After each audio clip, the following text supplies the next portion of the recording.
Hello, my name is Jason Beach, and in this screencast, we're going to look at Google Sheets. More specifically, we're going to look at Google Sheets and how it actually analyzes data.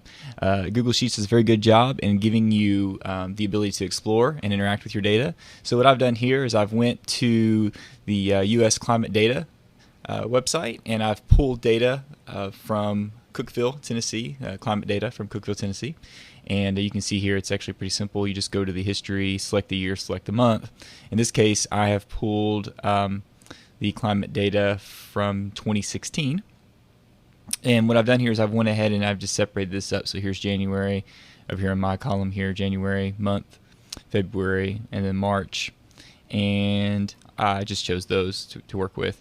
And then I've got the highs here. And of course this is in Fahrenheit. The lows, precipitation, snow, and snow depth. So all I've done is I've just kind of selected this and highlighted it, and then I've copied and pasted into Google Sheets. Now here's a tip: whenever you're working with spreadsheets, no matter if it's Microsoft Excel or Google Sheets for that matter, whenever you're trying to select data and move it, specifically data like this that's formatted in this table here on this website, when you copy it, you want to be careful and make sure that when you paste it, when you paste that data, that you actually choose paste special as opposed to paste, because paste special gives you some more options. In this case, I just want to paste the values. I don't want to paste the formatting that's included within this table here. Okay, so I'm going to choose paste special, and I'm going to choose paste values. As you can see right here, it's going to go ahead and fill in all that information there. If I were to choose just straight paste, you can see that it's going to bring in the colors and everything else. So that obviously is not something that you would want. You just want the straight value of the actual data that's set here. So I'm going to go ahead and just undo this, and I'm going to go back in and take a look at some of the options here.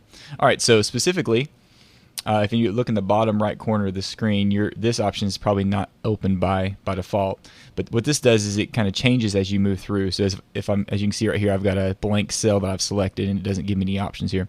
But if I choose, say, high here, okay, if I just select that cell that has the word high in it, if I go to explore, it's going to give me some options. So what it's doing is it's looking at the high and low here, okay? And if I highlight the entire column, you can see it's just going to give me information on just high and low. So it gives me the sum, which is not really, we don't need the sum, or an average. We could look at the average high from January, February, and March if we wanted to look at that. But you can also see there's another options here. You can actually see some charts where it gives you the outlying values. For example, we had an outlying value of high at 72, it peaks at 72 and 84, and it dips to 21. So again, this is just some information here that you can take a look at, and again, this is based off of the information that I have provided here. Now, if I were to select this column, which has the months and the highs, it's going to change my data a little bit. You can see right here that it's going to show you that I've got my data broken up into different months.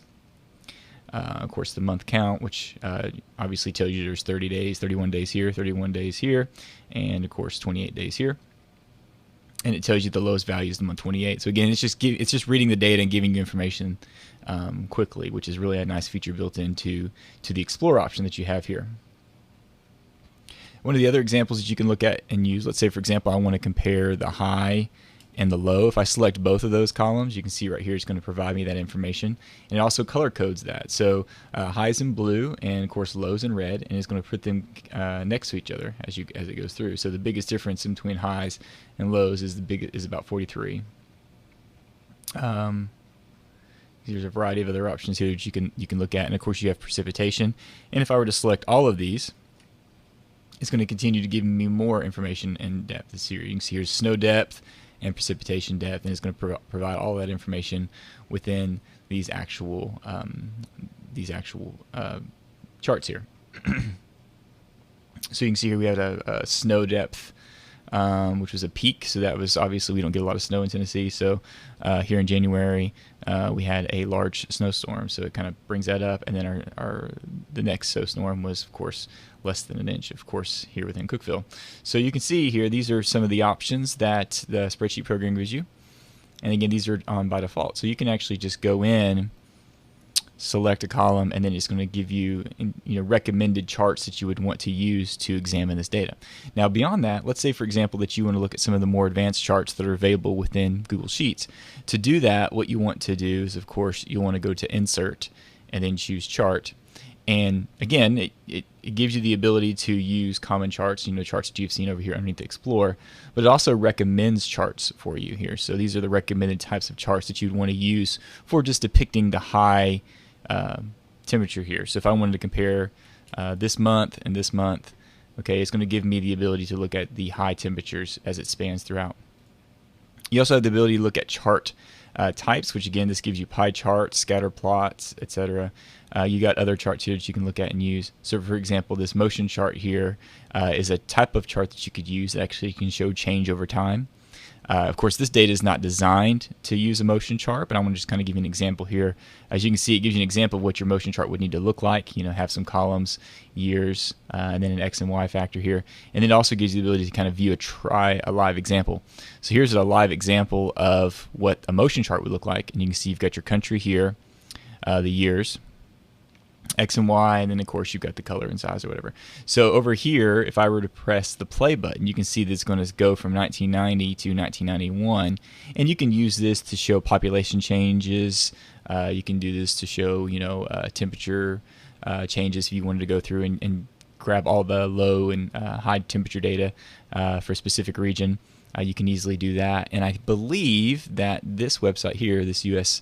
climate data website, I think you can actually go back all the way to well, it looks like there are some charts. This one only goes back to 2014. There are some charts that I've found online that you can actually go back I think to 1956, which gives you an option there that you can choose from. So again, there are all kinds of these sites that are available here.